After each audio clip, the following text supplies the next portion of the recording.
राष्ट्रपिता महात्मा ज्योतिबा फुले व विश्वरत्न डॉक्टर बाबासाहेब आंबेडकर यांच्या संयुक्त जयंतीनिमित्त रिपब्लिकन पार्टी ऑफ इंडिया ए राष्ट्रीय अध्यक्ष दीपक भाऊ निकालजे व सम्यक तथागत सोशल अँड कल्चरल फाउंडेशनच्या संयुक्त विद्यमाने सालाबाद प्रमाणे एक विद्यार्थी वाढवत लाजवंटी गॅरिला स्कूल सिद्धार्थनगर येथील 135 विद्यार्थी व विद्यार्थिनींना वह्या व शालेय साहित्य वाटप करण्यात आले।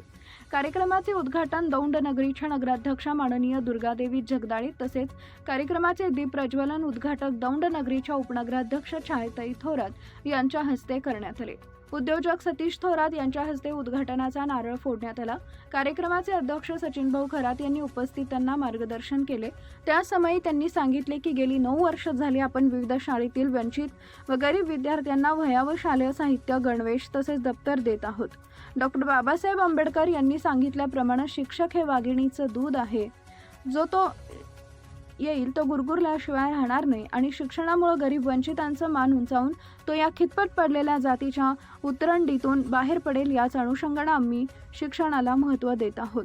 जो शिक्षणासाठी इच्छुक आहे पण साहित्य घेऊ शकत नाही अशा विद्यार्थ्यांना साहित्य पुरवण्याचं कार्य करत असल्याचंही त्यांनी यावेळी सांगितलं आहे। Subscribe now and press the bell icon. Never miss an update.